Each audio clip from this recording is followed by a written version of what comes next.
Hello, and welcome to The Sleepy Scientist, where we explore the wonders of the universe with a soft voice and sleepy eyes. If you're settling in for the night, you're in just the right place. Whether you're tucked into bed, wrapped in a blanket on the couch, or listening with your eyes already halfway closed, this video is designed to help you unwind, breathe a little slower, and drift into that gentle place between wakefulness and dreams. Now, before we begin our journey beneath the Earth's surface, into the hidden, humming world below the crust, I'd love to ask for a small favour. If you find yourself enjoying this quiet corner of science, consider tapping the like button or subscribing so you don't miss any future bedtime explorations. It really does help this little channel grow, and it means a lot. Also, if you're still awake enough to type a comment, I'd be so curious to know, where in the world are you listening from tonight? And what time is it for you right now? I love seeing all the sleepy scientists scattered across time zones, listening together in our own quiet way. Now, I do hope this video is soothing enough to help you fall asleep. But there's always the small risk that it might be too fascinating. If you do end up staying awake, at least you'll come away knowing a bit more about the strange and resilient life forms living deep beneath our feet, which, all things considered, is a pretty good trade for a missed hour of sleep.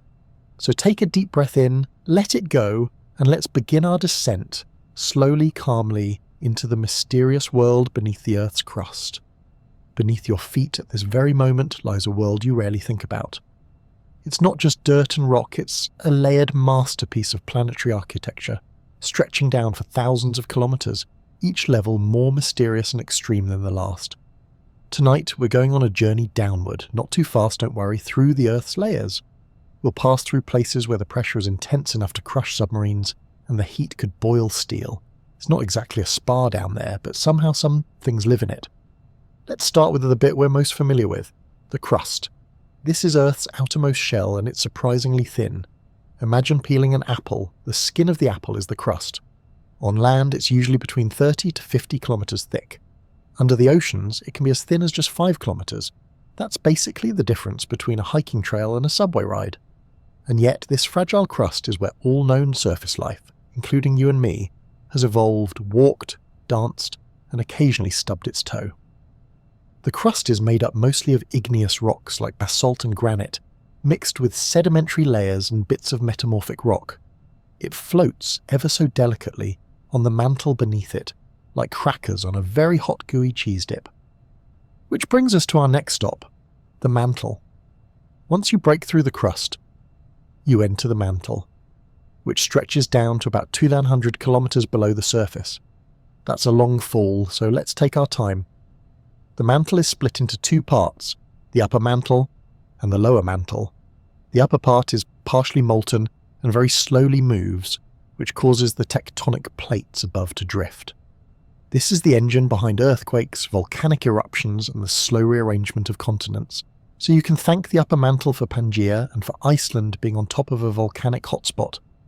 As you go deeper into the mantle, it gets hotter and more pressurized. By the time you're down around 1,000 kilometers, the temperature is well over 2,000 degrees Celsius, and the pressure is enough to make a diamond feel a little tense. Interestingly, despite the heat, the lower mantle is mostly solid thanks to the immense pressure locking everything in place. The rocks here behave plastically, like very stiff putty, moving at a pace of about a few centimeters per year. If you've ever watched paint dry, congratulations, you've just simulated the speed of the lower mantle. And then, the core. Things start getting downright dramatic now. The outer core begins at around 2,900 kilometers down and extends to 5,150 kilometers. This layer is composed mostly of liquid iron and nickel. It's not just a hot puddle, though. It's a swirling, dynamic sea of molten metal, and it's responsible for something pretty important, Earth's magnetic field. That field, which quietly shields us from deadly cosmic radiation, exists because the liquid outer core spins and convects, creating electric currents. These currents produce the geomagnetic field, which in turn guides migratory birds, protects astronauts, and makes compasses slightly more useful than just staring at the sun. Now, if we keep going, we reach the inner core, a dense, solid sphere of iron and nickel, sitting right in the center of the Earth, about 6,371 kilometers from the surface. Temperatures here may reach up to 100 degrees Celsius, roughly as hot as the surface of the sun. but the pressure is so extreme, over 3 million times the pressure at sea level, that the iron remains solid despite the heat. The inner core doesn't melt. It's like trying to boil a pot of soup inside a hydraulic press. Just no. Even though we talk about these layers like distinct zones, Earth isn't layered like a cake you can cut with a knife. The boundaries are fuzzy, dynamic, and constantly shifting. Earthquakes send shockwaves through these layers, and by studying how those waves travel, scientists can map the invisible structure beneath us. It's like using ultrasound on a planet. So where does life fit into this geologic lasagna? Well, life, it turns out, is surprisingly cozy in some of these environments. The crust, especially the deeper parts, is home to something called the deep biosphere. This is where microbes eke out an existence in dark, isolated rock fissures, surrounded by minerals and fluids rich in hydrogen, sulfur, and other tasty elements. If you're a microbe, that is. Some of them live so deep that they're cut off from the surface entirely, possibly for millions of years. These microbial pioneers live without sunlight, without fresh air, and under crushing pressure. Many survive by chemosynthesis, using chemical reactions to generate energy rather than sunlight like plants do. It's like photosynthesis's grittier underground cousin. And because these critters live so slowly, some might only divide once every 1,000 years, they're among the most patient life forms on the planet. The exact lower limit of life is still a mystery. Scientists have found microbes living more than 5 kilometers below the surface, in places where the temperature exceeds 120 degrees Celsius. That's hot enough to kill most things on the surface, but these little champions have proteins and membranes adapted to the heat. And they just keep doing their microscopic thing, replicating, metabolizing, and being quietly amazing. Interestingly, we've barely scratched the surface of what's down there. Some researchers believe that the biomass of the deep biosphere could exceed that of all surface life combined. That's a staggering thought. More living matter hidden in the rocks below us than in all the forests, oceans, and grasslands above. So next time you take a walk outside, consider this. Beneath your every step, the Earth isn't just a ball of rock. It's layered with wonder, humming with energy, and, if you go deep enough, teeming with life that doesn't need light to live. It's a reminder that even in the darkest, hottest, most pressurized places imaginable, life finds a way. And it does it very, very slowly. Deep beneath our feet, where sunlight has never shone and the air is more myth than memory, there are creatures, tiny, tenacious, and absolutely thriving. If you thought penguins in Antarctica or fish at the bottom of the Mariana Trench were extreme, let me introduce you to the true heavyweights of the survival game, the deep dwellers. These organisms don't just live in extreme environments, they throw house parties in them. Let's start with the stars of the show, extremophiles. The name says it all, extreme lovers. These are organisms, mostly microorganisms, that have not only adapted to conditions that would kill almost anything else, but in many cases, they require those conditions to live. Imagine if you could only survive in a sauna that's also under a mountain and infused with toxic gases, and you liked it that way. There are many different types of extremophiles, each specialized for a particular flavor of extremity. Thermophiles, for instance, love heat. Not just warm, hot. We're talking temperatures above 60 degrees Celsius and often much higher. These organisms can be found in deep-sea hydrothermal vents, hot springs, and, you guessed it, deep underground, where Earth's internal heat creates their own little sauna paradise. Then there are piezophiles, from the Greek piesis, meaning pressure. These creatures thrive in crushing conditions, like those found kilometers beneath the Earth's crust or at the bottom of the ocean. Imagine living under the weight of thousands of elephants, and not only being fine with it, but needing it to feel comfortable. And then we have the chemolith autotrophs. It's a mouthful, but their name is a precise job description. Chemo for chemical, litho for rock, auto for self, and troph for feeder. They quite literally feed themselves using chemicals from rocks. They don't need sunlight. They don't need organic matter. They extract energy from things like hydrogen, sulfur, and ammonia. Essentially, they look at a lump of mineral and think, lunch. These organisms are key players in what scientists call the deep biosphere, a vast and mostly invisible ecosystem that may account for a huge proportion of life on Earth. Estimates vary, but some researchers believe that up to 70% of Earth's microbial life exists in the subsurface, buried beneath rock and pressure and heat, going about its incredibly slow but remarkably stable business. Now, if you're wondering how they survive without sunlight, it all comes down to chemosynthesis.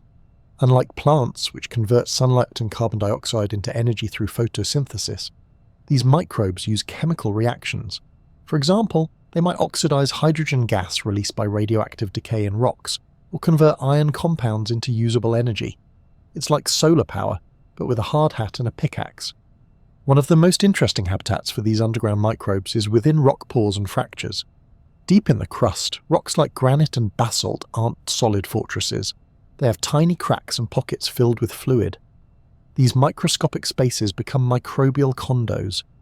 Within these crevices, life is slow, yes, but astonishingly persistent. Some microbes form biofilms, communities glued together by a slimy matrix that keeps them safe and hydrated, even when food is scarce and conditions are harsh. Many of these life forms are what's known as anaerobic, meaning they don't need oxygen. In fact, for some, oxygen's toxic. Instead, they rely on other electron acceptors like nitrate, sulfate, or even carbon dioxide. These are the kinds of organisms that challenge our assumptions about what life needs to exist. Light? Nope. Air? Not necessary. Space? They'll live inside a rock smaller than a sugar cube. One of the most fascinating things about these deep-dwelling microbes is how slowly they live. And I don't just mean they're laid back. I mean they operate on timescales that make glaciers look speedy. Some may only divide once every few hundred or even 1,000 years. Their metabolism is slowed to a crawl, sustained by an incredibly frugal energy budget. It's not a sprint or a marathon, it's an eternal shuffle. But in their environment, that's enough. These slow metabolisms are part of why scientists think the deep biosphere is so massive. It's full of organisms that don't do much but don't die either. They're just there, existing, for eons. It's the microbial equivalent of hanging out in your basement for 3,000 years with a single granola bar and somehow still not finishing it. Now you might be wondering, how do we know all this? After all, we can't exactly pop down to 5 kilometers below the surface with a petri dish and a flashlight. Scientists study these organisms using deep boreholes, mine shafts, and drill cores from scientific expeditions. One of the most ambitious projects is the Deep Carbon Observatory, which has spent years studying how carbon, and the life that depends on it, exists in the deep earth. Researchers have retrieved samples from kilometers below the surface and found living microbes, even in environments previously thought completely sterile. Some of the deep biosphere's residents are so unique that they've never been observed on the surface. They may represent entirely new branches on the tree of life, ones that evolved in isolation for hundreds of millions of years. These are organisms that quite possibly haven't had sunlight touch their ancestors since the time of the dinosaurs, or even earlier. And just to keep things interesting, some microbes have been found feeding on radioactive decay. That's right, certain bacteria actually live off the energy released by radioactive elements in rocks. It's not a huge amount of energy, but apparently it's enough. They are like the nuclear reactor custodians of the microbial world, quietly going about their work in the deepest, darkest corners of the planet. So the next time you picture life on Earth, don't just think of forests and oceans and the fluttering wings of birds. Think of the microbes, buried miles below the surface, clinging to the edges of rocks, feeding on gases and minerals and moving through time with the patience of stone. They may be tiny, they may be slow, but they are among the most remarkable survivors on this planet. And they remind us that life, no matter how small, has a remarkable way of showing up in the most unexpected places. In the deepest reaches of the Earth, far from the noise and sunlight of the surface world, scientists made one of the strangest discoveries in the history of biology. They weren't hunting for life, just drilling through ancient rock in the name of mining and science. But deep inside a South African gold mine, at nearly 3 kilometers below the surface, they found something unexpected. Life. One single organism, living completely alone in a hot, dark pocket of the Earth where no one imagined anything could survive. Her name, well, its name, is Candidatus desulphurudis audaxviata. A bit of a mouthful, but bear with me, because this little microbe has earned every syllable. First, let's set the scene. The mine in question is the Mponeng gold mine in South Africa, one of the deepest human-made holes on Earth. It's so deep that the temperature of the rock can reach 60 degrees Celsius, hot enough to make the walls sweat. Miners have to be cooled by ice slurry to keep working. The pressure is intense, the air is thin, and yet, in a tiny water-filled fracture in the rock, researchers found something alive, Now, Desulforudis audaxviator isn't just any microbe, it's what scientists call a monoculture, the only species living in that particular environment. No community, no food chain, no other microbes, no sunlight, no photosynthesis, no oxygen, just one lone species sustaining itself in an ancient sealed-off world. The name audaxviator comes from Latin, meaning bold traveller. It's a nod to Jules Verne's novel Journey to the Centre of the Earth, in which an inscription reads, Descende audax viator, or Descend bold traveller. And really, could there be a better name? Because Desulforudis is about as bold as microscopic life gets. This little organism lives by a chemical process known as sulfate reduction. It takes energy from breaking down sulfate compounds in the surrounding rock, using hydrogen as a fuel source. The hydrogen, in turn, comes from the radiolysis of water, that is, water molecules being split apart by natural radiation from uranium, thorium and potassium in the rock. It's a kind of nuclear-powered metabolism tucked into a crack in the earth. And here's the amazing part. This life form doesn't rely on anything from the surface, nothing from photosynthesis, nothing from plants or animals. It's an entirely self-sustaining system powered by water, rock and radiation. If aliens came to Earth and asked to see the most independent life form we've got, this would be a strong contender. In 2008, when scientists sequenced the genome of Desulforudis, they found that it contained nearly everything it needed to survive on its own. Genes for repairing DNA, for metabolizing hydrogen and sulfate for dealing with high temperatures and heavy metals. It's a biochemical Swiss army knife, and all in a single-celled body.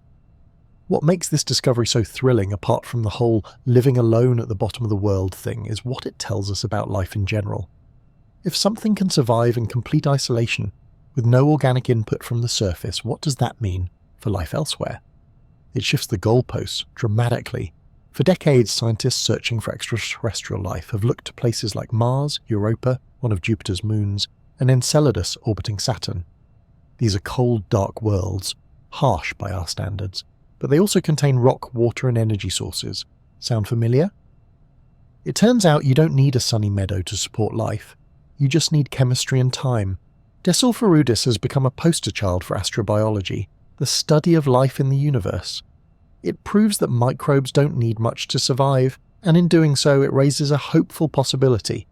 Maybe the universe is teeming with life, just not the kind we're used to. Now let's take a moment to appreciate how remarkable it is that we even found this organism in the first place. It wasn't part of a grand mission to explore the deep biosphere. It was more of a lucky coincidence, the result of mining operations and curious scientists with a knack for asking odd questions like, what's living inside this boiling rock water? This chance encounter has led to a broader appreciation for how rich and strange Earth's inner ecosystems really are. It's as if the planet has been keeping secrets, tucking away tiny, resilient life forms in its crust like little time capsules, and if Desulforudis is down there, what else might be? Microbial ecosystems might be thriving in deep pockets all over the world, completely cut off from sunlight, isolated for millions of years. Some might be thriving in ancient aquifers, others nestled in deep-sea vents or continental fracture zones. There could be entire microbial metropolises quietly humming away beneath our feet. And we'd never know unless we dug down and looked. But even if Desulforudis remains a loner, its story is enough. Because it tells us that life doesn't just adapt, it persists, it endures. It finds ways to survive not just in the hard places, but in places that seem entirely uninhabitable. And it does so without fanfare, without fuss. Just a little microbe deep underground doing its thing. So next time you're walking around staring at the ground, remember that somewhere, 3 kilometers beneath the Earth's surface, there's a microscopic, bold traveller living a quiet, nuclear-powered life in the dark. And if that's not inspiring, well, it's at least pretty cool for bedtime. Deep underground, where sunlight has never reached and the silence is absolute, life has found a way not just to exist, but to make a home. And I don't mean lounging around in cozy caves or hot springs. I mean living inside the very rocks themselves, thriving in the tiniest pores and cracks, nestled in spaces smaller than the width of a human hair. This is the realm of the living rock, where microbes call solid stone their address. If you thought your apartment was small, imagine squeezing your entire life into a bubble of water trapped in a grain of basalt. To understand how anything can live in such a place, we first need to talk about the rocks themselves. The Earth's crust, particularly the oceanic crust and deep continental crust, is made up of all kinds of igneous and metamorphic rocks: basalt, granite, gneiss, and more. At first glance, these rocks seem lifeless, inert, but under a microscope they reveal a hidden architecture of microfractures, pores, and mineral surfaces. These spaces, although tiny, can hold water, and wherever there is water on Earth, life tends to follow. Microbes that live in rock are called endoliths, literally within stone. These organisms live not on the surface of rocks, but inside them, in microscopic pockets of water or along mineral surfaces. The rock isn't just a shelter, it's also a pantry. Many of these microbes extract energy by reacting with minerals in the rock itself, using iron, sulfur, or even manganese as part of their metabolism. For example, some bacteria oxidize ferrous iron, Fe2+, to ferric iron, Fe3+, gaining energy in the process. Others reduce sulfate to hydrogen sulfide. These chemical reactions might not sound exciting, but in the microbial world, they're the equivalent of cooking up a hearty stew. One of the fascinating things about life in the crust is how slowly it all happens. These microbes don't reproduce in hours like their surface-dwelling cousins. In some parts of the deep biosphere, a single microbial cell might divide only once every several hundred, or even thousands of years. That's right, some microbes have been alive since before the invention of agriculture, just hanging out in their mineral crevices, slowly nibbling away at chemical energy. Why so slow? Well, deep rock environments are low-energy systems. There's not much to eat, not much room to grow, and conditions are tough. High pressure, high temperatures, and limited nutrients. Microbes that live here have to be models of efficiency. Their metabolisms are minimalist. Their growth strategies patient. In fact, it's entirely possible that some of these organisms are living in a kind of ultra-slow motion, suspended in geological time. Despite their sluggish pace, these rock-dwelling microbes are anything but unimportant. Scientists believe they play a vital role in Earth's biogeochemical cycles, the processes that move elements like carbon, sulfur, and nitrogen through the planet's systems. Deep microbes help weather rocks, recycle nutrients, and even contribute to long-term carbon storage.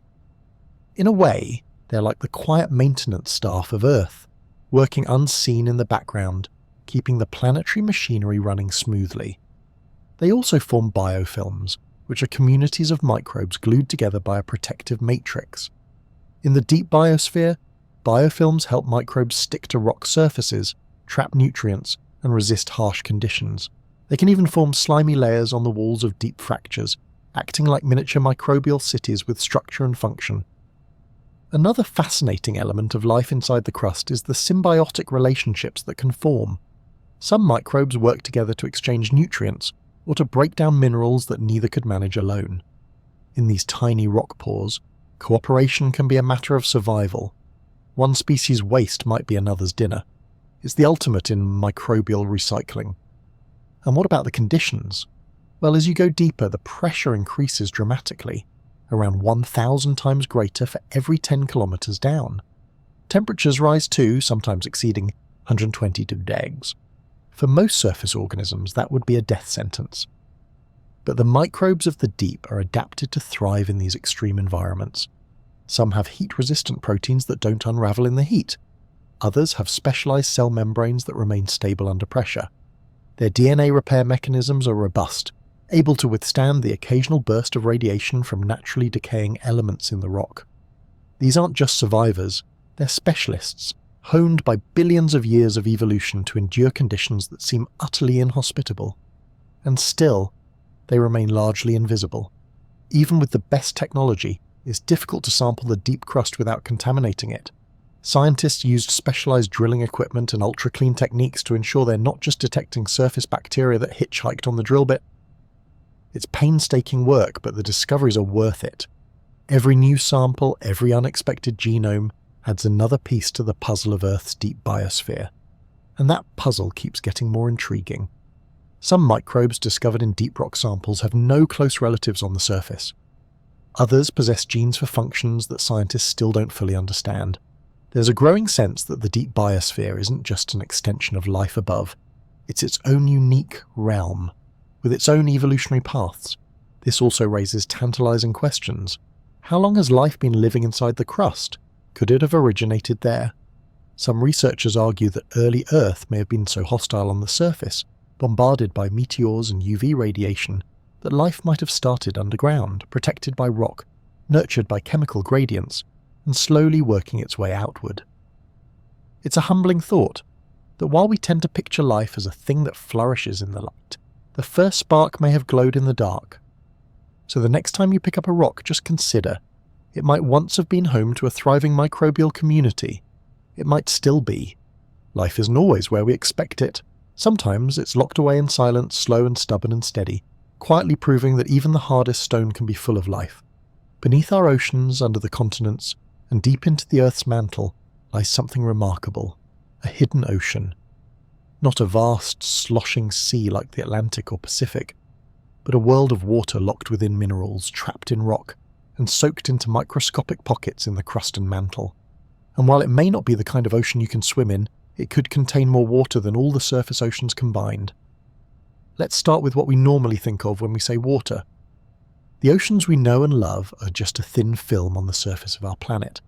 In total, they cover about 70% of the Earth's surface and hold around 1.4 billion cubic kilometers of water. That's a lot of liquid. But it turns out the Earth is incredibly greedy when it comes to storing water in unexpected places. Deep beneath the surface, at depths of hundreds of kilometers, certain minerals can trap water molecules inside their crystal structures. This isn't free-flowing water. There are no underground lakes sloshing around down there like lost aquariums. Instead, this is bound water, hydrogen and oxygen atoms held tightly within the minerals themselves. One of the key players in this deep hydration drama is a mineral called ringwoodite. It's a high-pressure form of olivine, a mineral that's common in Earth's upper mantle. Ringwoodite only forms at extreme depths, between about 525 and 600 kilometers below the surface, in a zone geologists call the transition zone of the mantle. That's where pressure and temperature conditions are just right for this mineral to act like a sponge. In 2014, scientists made a stunning discovery. They found a diamond formed deep in the Earth that contained a tiny inclusion of ringwoodite. Even more amazing, that piece of ringwoodite held water, not droplets, but actual hydroxide ions, locked into its crystal lattice. It was direct evidence that the Earth's mantle could hold huge amounts of water in solid form. How much? Well, estimates vary, but some researchers suggest the transition zone of the mantle alone could hold up to 3 times the amount of water currently found in all Earth's oceans. That's a staggering possibility, that there is more water inside the planet than on its surface. This hidden ocean isn't just an odd geological footnote. It plays a critical role in plate tectonics, volcanism, and even the carbon cycle. Water lowers the melting point of rock, which helps drive the formation of magma. When tectonic plates dive into the mantle at subduction zones, they carry water-rich minerals with them.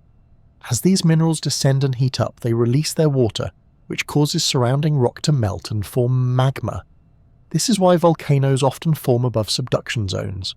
Water is acting as a catalyst beneath the surface, silently stoking the fires of geology. But water doesn't just go down, it also comes back up. Over millions of years, water that was once locked in the mantle returns to the surface through volcanic eruptions and hydrothermal vents. In this way, Earth's water is constantly cycling, not just through rivers, clouds and oceans, but deep through the planet's crust and mantle. It's a vast, slow-moving system that helps regulate the planet's temperature and keeps the surface habitable. Now, where there's water, there's often life, and the deep Earth is no exception. Hydrated rocks create tiny, stable environments where extremophile microbes can thrive. These hidden pockets of water serve as habitats for the deep biosphere. They offer moisture, chemical nutrients, and in some cases, protection from radiation and other surface threats. In fact, water in the deep crust may be one of the most important resources for subsurface microbial life. In places like the Canadian Shield, South African mines, and Finnish bedrock, researchers have discovered ancient groundwater that's been isolated for millions or even billions of years. Some of these water pockets are so old that they predate the dinosaurs, and yet they still support microbial life. These ancient waters are rich in hydrogen and other chemical energy sources, generated by the interaction of water with the surrounding rock.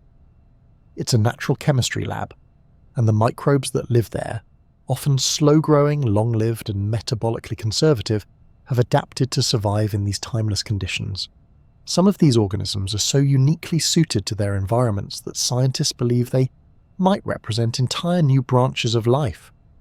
In studying them, we're not just learning about Earth, we're glimpsing what life might look like elsewhere in the universe, in places where sunlight never shines. That's one of the most compelling aspects of the Earth's hidden ocean. It doesn't just tell us about geology, it offers a blueprint for astrobiology. If Earth can hide an ocean in its mantle, why not other planets? Moons like Europa and Enceladus are already suspected to have subsurface oceans, but even rocky planets like Mars could hold hydrated minerals deep underground. If life can thrive inside Earth's rocks, it could very well do the same elsewhere. Back here at home, we're only just beginning to understand how much of our world is shaped by this internal water. Every volcanic eruption, every tectonic shift, every mountain range owes part of its existence to the subtle influence of water moving beneath the surface. It's easy to forget, when standing on solid ground, just how fluid our planet really is. So as you lie back and drift off, think about the water you know, the rain tapping on your roof, the rivers winding through the land, the waves lapping on the shore, and then think about the water you don't see locked inside crystal structures drifting slowly through ancient rock, quietly shaping the earth from within. Because beneath the mountains and the oceans, beneath the cities and forests, there's another ocean, a secret one, and in its quiet depths life stirs. Time is a funny thing in the deep earth. On the surface we mark its passing with sunrises and sunsets, seasons, birthdays and forgotten cups of tea, but down below, far below, time is something else entirely. It's slow, heavy and patient. Down there, even microbes measure their lives not in hours or days, but in centuries. So when we ask how long life has existed beneath the Earth's crust, we're stepping into a different kind of timeline, one measured not by clocks but by stone. To understand just how ancient deep Earth life is, we have to look at the fossil record, and not the kind with dinosaur bones and petrified leaves. The fossils we're talking about are microscopic, sometimes just patterns of carbon, sulfur or iron left behind by organisms that lived billions of years ago. Some are little more than chemical whispers of life, tiny traces etched into ancient rock, and yet they tell a story as grand as any saga of kings and empires. One of the most astonishing discoveries in this field came from Western Australia, in a chunk of rock over 3.5 billion years old. Scientists found what appear to be the fossilized remnants of microbial life, locked within ancient hydrothermal vent systems. These weren't organisms sunbathing on the surface, they were living deep below it, using chemical energy from the Earth's interior to survive. This raises a profound question. Could life have originated underground? It's a possibility that scientists are increasingly considering. The early Earth was a chaotic place, bombarded by meteors, riddled with volcanic activity and lacking a protective ozone layer. The surface, especially in the planet's first billion years, wasn't exactly what you'd call hospitable. But underground, that was a different story.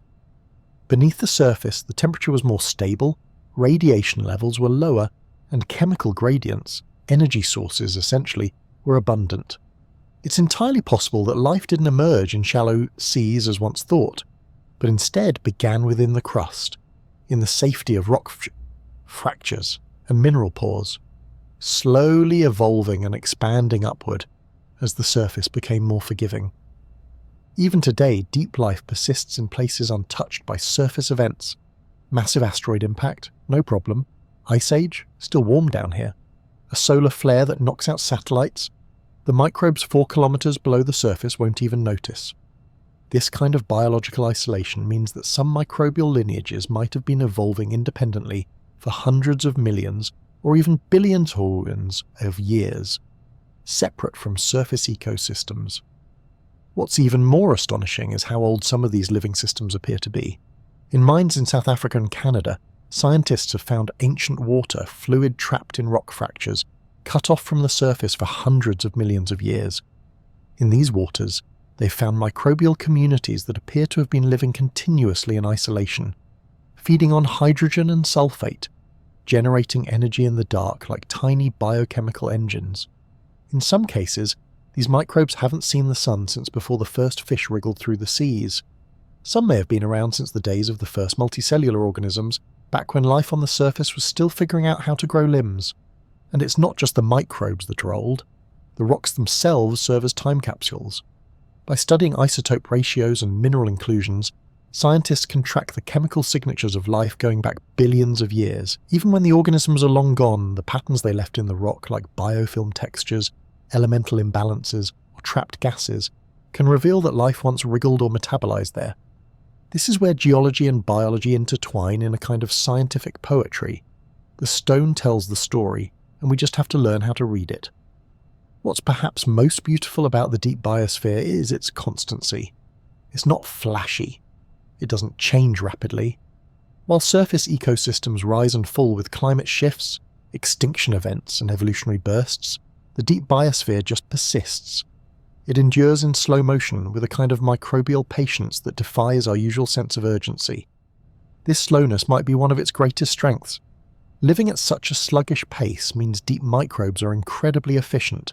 They waste nothing, tolerate much, and survive on astonishingly little. One study found that some deep bacteria may have energy budgets barely above the theoretical minimum required for life. They're operating at the edge of what biology allows, and still they thrive. It also means that evolution down there could follow a different rhythm entirely. With such slow reproduction, mutation rates would be low, and natural selection would act on a much longer timescale. This might lead to a form of molecular conservatism, where some genes or proteins have changed very little over eons. It's like biological deep time, a living memory of early Earth, encoded in cells that never left the underground. As researchers uncover more about these ancient ecosystems, it opens up new possibilities not just for understanding Earth's history, but for searching beyond it. If life started underground on Earth, might the same be true elsewhere? Planets like Mars may have lost their surface water long ago, but could still harbour liquid reserves deep below. If they do, and if chemical gradients are present, it's not unreasonable to think that life might be hiding there, quietly metabolizing away in its own version of deep time. So the next time someone asks when life began or how long life has been thriving on Earth, you might gently suggest that the answer lies not in the fossils of dinosaurs or the bones of early humans, but in the silent, stubborn microbes buried in the crust. Life has been down there for a very, very long time. It has watched continents drift, mountains rise and fall, species come and go, and it's still there, in the darkness, waiting patiently for the next million years. Because in the deep Earth, time isn't something to race against, it's something to settle into, like bedrock or like sleep. What lies beneath our feet doesn't just tell us about Earth, it whispers secrets about other worlds too. If life can thrive in the pitch-black, high-pressure, high-temperature depths of Earth's crust, where no light penetrates and energy is scarce, then why not on other planets or moons? It's not just a poetic question, it's one that has changed the course of modern astrobiology. For a long time, scientists searching for extraterrestrial life focused on finding Earth-like conditions, warm temperatures, liquid water on the surface, and perhaps a cosy atmosphere with some breathable oxygen. The classic Goldilocks zone idea, where conditions are just right, made sense when we imagined aliens as slightly greener versions of ourselves, lounging on Earth and like worlds. But then we started looking inward, not into our souls necessarily, but into our crust. What we found there, life in total darkness, life without oxygen or sunlight, life eating rocks and drinking radiation, forced us to reconsider our assumptions. Suddenly the question wasn't could life exist in strange places, but rather, why wouldn't it? Let's start with Mars, our rusty next-door neighbour. Its surface today is barren, cold and dry, with a thin atmosphere that offers about as much protection as a wet paper towel. But billions of years ago, Mars had rivers, lakes, and perhaps even oceans. Evidence of past water is written across its landscape in the form of the dried-up riverbeds and sedimentary layers. That water is mostly gone from the surface now, but could some of it still exist underground? There are hints. Radar data from orbiters have suggested there may be briny subsurface lakes beneath the Martian South Pole. Salty water can remain liquid at lower temperatures, and if it's down deep enough, geothermal heat from Mars' interior could keep it from freezing solid. That's right. Mars might have its own secret aquifers, hidden from the brutal surface environment. And where there's liquid water, there's potential for life. If microbes on Earth can survive kilometers underground, feeding on hydrogen and minerals, there's no reason Mars couldn't host similar life forms. The Martian crust is known to contain iron-rich minerals, sulfur compounds, and perhaps even pockets of methane. That last one, methane, is especially interesting because on Earth, it's often associated with microbial activity. There are geological ways to produce methane, of course, but the fact that we've detected seasonal spikes in Martian methane has some scientists scratching their heads and quietly wondering if something might be burping below the surface. Then there's Europa, one of Jupiter's icy moons. Surface temperatures there hover around -160 degrees Celsius, and the surface is covered in thick ice. Not exactly inviting, but beneath that frozen shell is a liquid water ocean, likely kept warm by tidal flexing. Essentially, Europa gets squeezed and stretched by Jupiter's gravity, which heats its interior through friction. This ocean may be in contact with a rocky mantle, much like Earth's ocean floor. And if that's true, Europa might have something resembling hydrothermal vents, hotspots where heated water rich in minerals seeps up from the seafloor. On Earth, these vents are teeming with life, tube worms, clams, bacteria and more, all thriving in complete darkness, fueled by chemosynthesis. If Europa has similar vents, it's not hard to imagine microbial life clinging to them, hidden beneath kilometers of ice going about its business without a clue that the sun even exists. The same goes for Enceladus, a small moon of Saturn. Enceladus is like a frozen snowball with a warm heart. Its icy surface has been seen venting plumes of water vapor, dust, and organic compounds into space through cracks near its south pole. These plumes are believed to originate from a subsurface ocean, and they contain hydrogen, potentially the result of interactions between water and rock. In other words, the basic ingredients for chemosynthesis may be present. NASA and the European Space Agency are now planning missions specifically designed to look for signs of life in these distant oceans. The Europa Clipper, for instance, is set to launch in the coming years and will study Europa's ice shell, ocean and habitability in exquisite detail. If the deep biosphere on Earth has taught us anything, it's that life doesn't require a sun-drenched paradise to flourish. It only needs chemistry, time and a little protection from cosmic nastiness. And this brings us to a philosophical shift in how we define the habitable zone. Traditionally, this was a narrow band around a star where a planet could support liquid water on its surface. But with the realization that life could thrive underground, we've had to expand our thinking. Moons and planets once dismissed as too cold or barren are suddenly back in the game, not as Earth twins, but as inner Earth analogues. Even Venus, long written off as a hellish inferno, is under new scrutiny. While its surface is hot enough to melt lead, some scientists wonder whether microbial life could persist in more temperate pockets underground or even high up in the atmosphere, where conditions are slightly less harsh. The chances may be slim, but the lesson is clear. Never underestimate life's ability to show up where it's least expected. We're now living in an age where the search for alien life is as much about geology as it is about astronomy. Instruments that once looked to the stars are now peering beneath crusts and ice caps. Space probes are becoming interplanetary geologists, searching not for grand civilizations, but for humble microbes living slow, quiet lives in the dark. And if we do find life out there, if somewhere beneath layers of rock or ice, there's a microbe minding its own business on another world, it will almost certainly resemble what we've already found deep within our own planet. Not flashy, not fast, but resilient, tenacious, and quietly remarkable. So next time you look up at the stars and wonder if we're alone, remember that the answer might be buried, not in space but in stone. The blueprint for life elsewhere might just be right here, deep below our feet, quietly thriving where no one thought to look. The story of how we discovered life deep beneath the Earth isn't a tale of grand exploration or purpose-built missions. It's much messier than that, in the best possible way.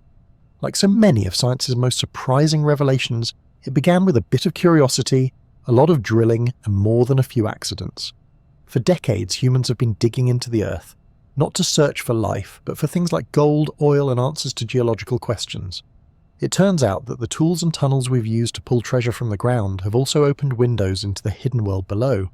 In fact, much of what we know about the deep biosphere comes from mines, oil wells, and scientific boreholes, the unintended laboratories of the underground. Let's start with mining, where people have always gone to extraordinary lengths and depths to extract the Earth's riches. In South Africa's gold mines, for instance, workers descend several kilometers underground in search of precious metal. It's hot, It's cramped and it's dangerous at stunts, but it's also an incredible opportunity for science. In these extreme environments, geologists and microbiologists started noticing something peculiar. Water, sometimes millions of years old, trapped in fractures within the rock. And that water wasn't sterile. Instead, it was teeming with microbes, tiny organisms that had never seen the surface, isolated for geological ages, somehow alive and thriving in the dark. This is how Disulphurudis audaxviata was discovered, a single-species ecosystem found nearly 3 kilometers down in the Mponeng gold mine. It wasn't just surviving, it was thriving, feeding on hydrogen and sulfate in a world of rock and radiation. But mines aren't the only portals into the subsurface biosphere. The oil and gas industry, which drills into the earth to find fossil fuels, has also stumbled upon subsurface life. While searching for oil reservoirs, drilling operations often bring up core samples and fluids from deep underground. What they didn't expect initially was that some of these fluids contained living organisms. For example, bacteria have been found living in oil wells more than 2 kilometers deep. These microbes are often anaerobic, they don't need oxygen, and halophilic, they love salt, and they've adapted to high temperatures, high pressures, and occasionally the toxic hydrocarbons we've been drilling for. They're not just surviving in crude oil, they are part of the ecosystem that's been shaping it for millions of years. In some cases, they even influence the quality of the oil by breaking down hydrocarbons or producing methane as a byproduct. Then there are the scientific expeditions that have made deep drilling their mission, not for money or resources, but for knowledge. One of the most famous is the Kola Superdeep borehole in Russia. It began in the 1970s as a Cold War-era science project. Drill as deep as possible into the Earth's crust. After nearly 2 decades, the team reached a depth of over 12 kilometers, the deepest hole ever drilled into solid rock. They didn't find hellfire, as some jokes suggested, but they did find water, liquid water, trapped in rock at depths no one had expected it to exist. They also encountered high temperatures, unusual mineral structures, and signs of ancient biological activity. The extreme conditions eventually forced the project to a halt, but it remains a scientific landmark, a symbol of human persistence and subterranean curiosity. Meanwhile, other countries have joined the deep drilling party. Japan's Chikyu-Haken mission and Germany's Continental Deep Drilling Program, KTB, have pushed into the Earth to study geology, earthquakes, and yes, microbial life. These projects use sterile drilling techniques to collect uncontaminated samples, which are then analysed for DNA, isotopes, and chemical traces of biological activity. One of the big challenges in studying deep life is contamination. When you're drilling down into pristine environments that haven't seen the surface in millions of years, even a single microbe from the surface can mess up the data. So scientists go to great lengths to ensure the integrity of their samples, flame sterilizing equipment, injecting dye markers to trace contamination, and working in ultra-clean labs. It's like trying to study a whisper in a hurricane, but with enough care and patience, the signal of deep life comes through. Sometimes the most fascinating discoveries aren't even from the drilling itself, but from ancient rocks exposed at the surface through tectonic uplift. In places like Greenland, Canada, and Western Australia, some of the oldest rocks on Earth can be found above ground, revealing microbial fossils and biosignatures dating back billions of years. These clues help us piece together the history of life beneath the crust, when it started, how it survived, and how it changed the planet. All of this has led to a radical realization. The deep biosphere isn't just a curiosity, it's a fundamental part of Earth's system. It's massive.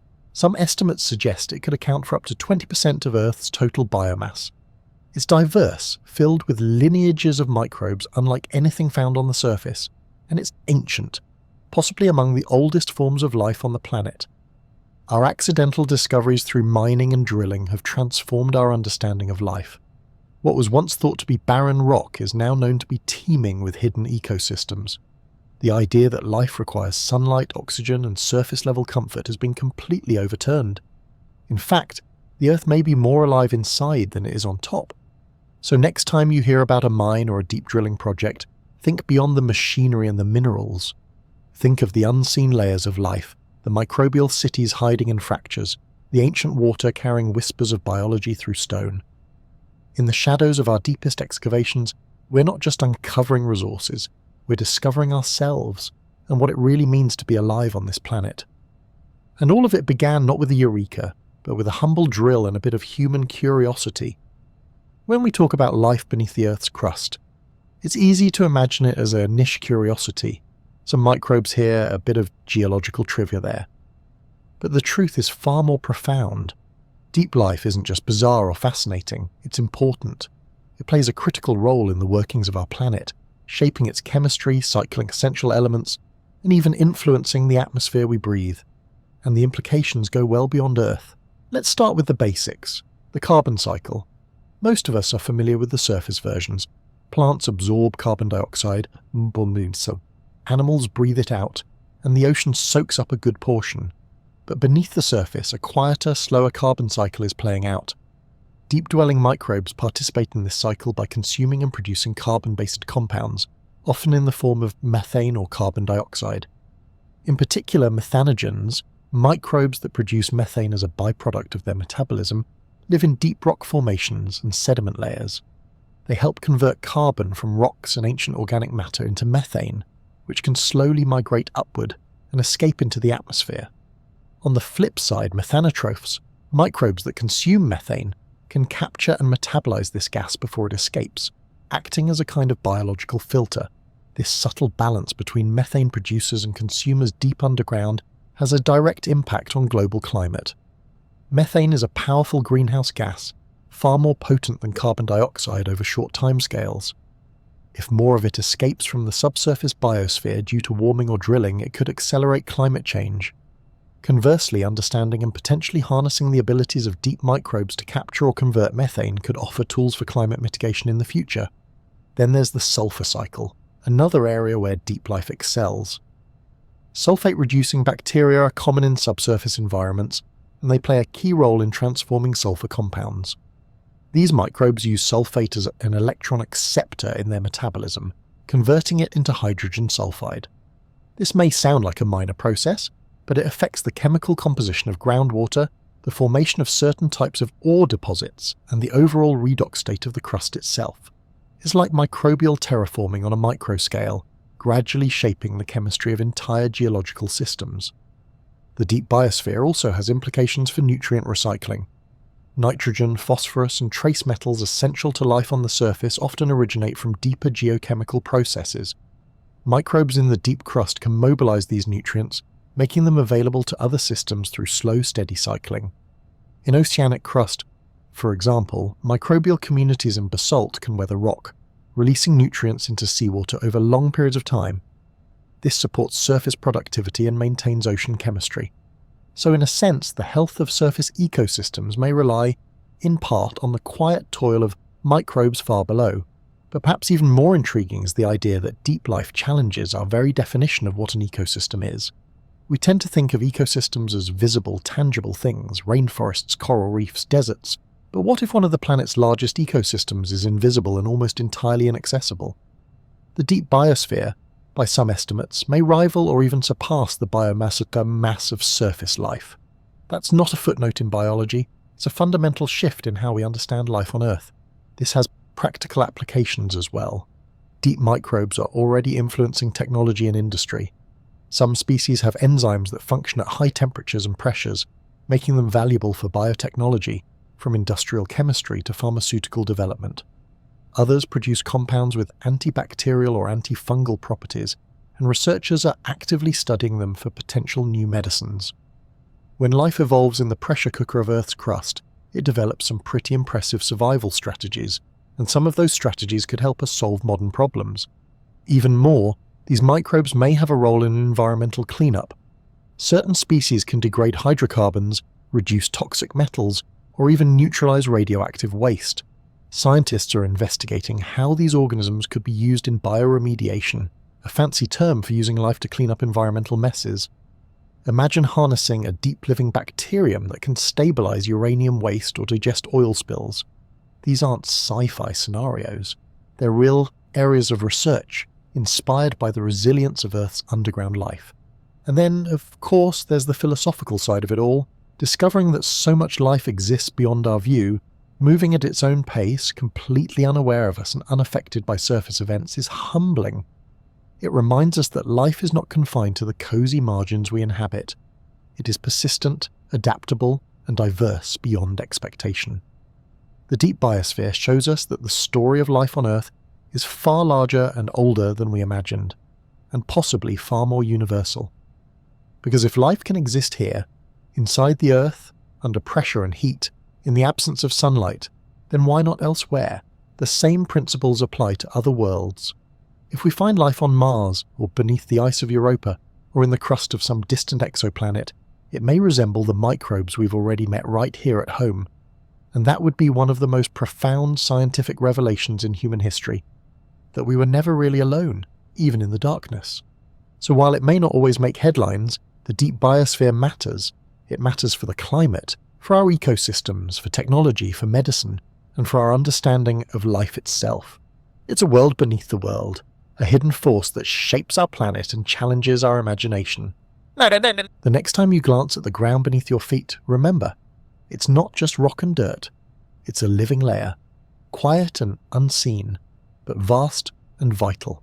And in its patient subterranean way, it just might be the heartbeat of the planet. And so we find ourselves back where we began, gazing down not with the indifference of someone walking on stone, but with the quiet awe of someone who now knows what lives beneath it. We've taken a slow, thoughtful journey through the layers of the Earth's crust, past the rocky boundaries and into a world where life persists without sunlight, without oxygen, and without haste. A world where microbes dine on minerals, sip hydrogen gas, and measure time in millennia. We've met bold travellers like Disulphurudis or Daxviator, uncovered hidden oceans locked inside minerals, and traced ancient biosignatures through billion-year-old rocks. We've even followed this trail of life across the solar system, from the depths of our crust to the icy moons of Jupiter and Saturn. But as always, the most profound discoveries often lead us back to simple childlike questions. What kind of life survives in total darkness? How can anything live under that much pressure, in that much heat? Could something somewhere far from Earth be doing the same thing, thriving quietly in the shadows of another world? The answers, as we've seen, aren't just possibilities. They're realities, hidden in plain sight beneath our every step. And now, as you drift off, perhaps not yet asleep, but softer in your thoughts, I hope this journey has left you not just relaxed, but quietly amazed. That the idea of a vast, living biosphere beneath your bed, beneath your town, beneath the oceans and continents gives you a comforting sense of connectedness. That even in the deepest dark, life endures. If you've enjoyed this peaceful dive into the strange and beautiful underworld of our planet, please consider leaving a like, subscribing to The Sleepy Scientist, and sharing where you're watching from and what time it is right now. I always love seeing how many minds are wandering together from so many corners of the world. And if tonight's journey has kept you just a little more awake than usual, well, at least you've learned something in the process. Sleep well, fellow explorer. The Earth is alive, and now you know just how deep that truth goes.